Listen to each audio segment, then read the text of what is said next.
It's me, Brian Baumgartner, office.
What is going on, everybody? It is Ahmed, and I am back today with yet another video for you all. You guys see the big smile on my face. You see the green light in the back because Bitcoin and cryptocurrency are finally going on an upward trend. Now, remember, I always like to preface by saying that I'm not a financial advisor, but rather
them Whiskas ABC for your healthy fur babies. Feed them Whiskas now.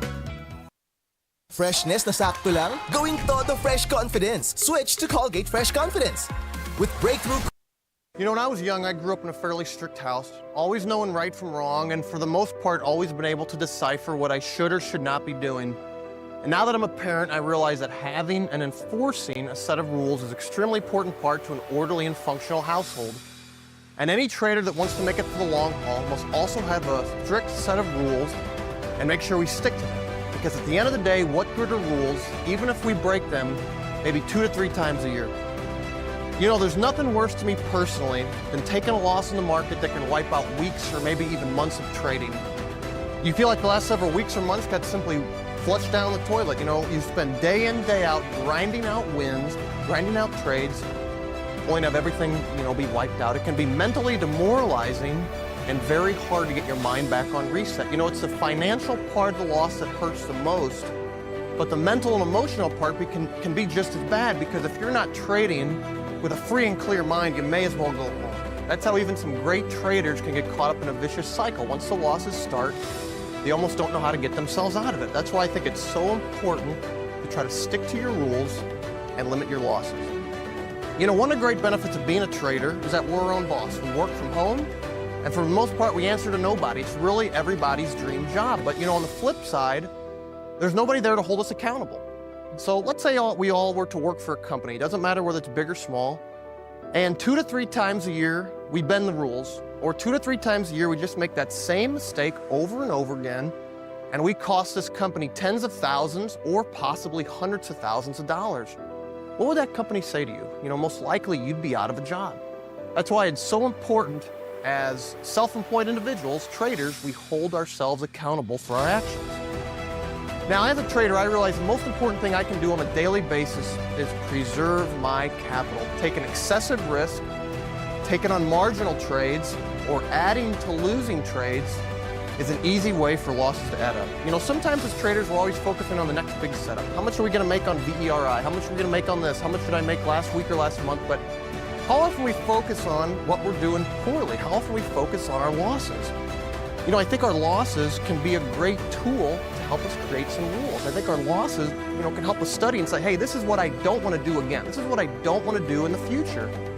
You know, the thing about trading, it's a very tough profession. I think the stats are something like 90 to 95% of traders fail. And why do they fail? They don't fail because of a lack of winning setups or lack of wins. They fail because of their losses. They fail because they just take too many losses too frequently, or just that one big loss. I mean, that's the thing. In the market, one loss can wipe you out and end your career. That's where a good set of rules can either make you or break you for the long haul. Now, trading can be a difficult profession. For that, we sit in front of our computers all day long, and we feel unproductive if we're not always in a trade or pushing buttons.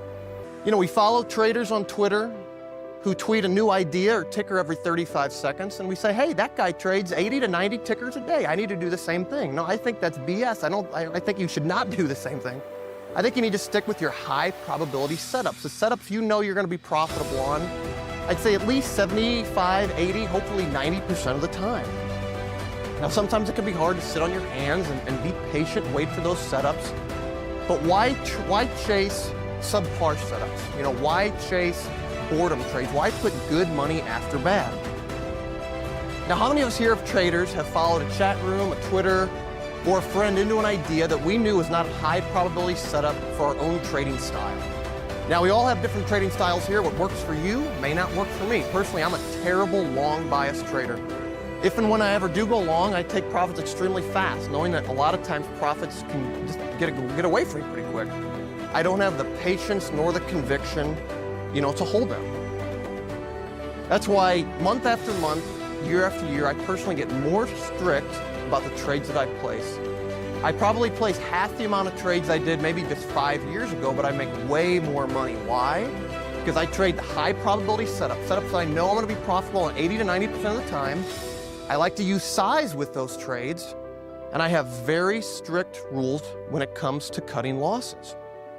Now, I'm sure most of us as traders have rules, or at least we should. How many of us use stops? I mean, stops are a must. I mean, we all have to use stops. Now, I personally rarely use hard stops, but I have mental stops on every position that I take. Basically, if something's breaking support or resistance, I usually just exit that trade. And I think most of us here need to have a mental idea in our head of where we're going to exit a trade based on where it goes against us. How many of us here have ever been in a losing trade and we're down something small, maybe $5,000, and we think, I'm not going to cut it. I feel like this is going to be a winner, and we add to that trade. An hour later, we're down $20,000 to $30,000, and we think, wow, it's hard to, I can't cut it now. We hold it till the afternoon. Maybe tomorrow it gaps up, we're down $70,000, $80,000, $100,000, and we think, what the heck just happened? I could have cut that loss yesterday for 3, 4, 5 grand. Now I've given up 10, maybe 20% of my year just by being stubborn. Think about how much more money we could make at the end of the year if we just stick to some simple rules and cut our losses at an appropriate place. Now, for me personally, I very rarely enter a trade, unless it's with starter size, something really small, unless I know I'm going to be in the money immediately. I ask the question, why would you ever enter a trade knowing it's going to go against you? And you say, well, I'll just add higher. Why would you ever want to do that? I personally like to be right on my first entry, and if I'm not, I cut it and I look for a re-entry. The last thing I want to do, again, is be stubborn, refuse to cut a loss, add to losers, and before you know it, you've given up 10, 20, maybe 30% of your year on any particular setup. I see so many traders that can consistently make money month after month after month, only at the end of the year realize they were stubborn on 3 to 4 tickers, and they gave up, maybe 20 to 30% of the year. Now let's talk about being stubborn for a minute. Why is it that we refuse to cut losses? Is it that sometimes we refuse to be wrong? Or has the research we've done on any particular stock made us so overly biased that we think the market is wrong and we are right? Or did we possibly take on too much size overnight on a low float stock that's opened dramatically against us? There's numerous reasons we take losses in the market, and a majority of them are our fault.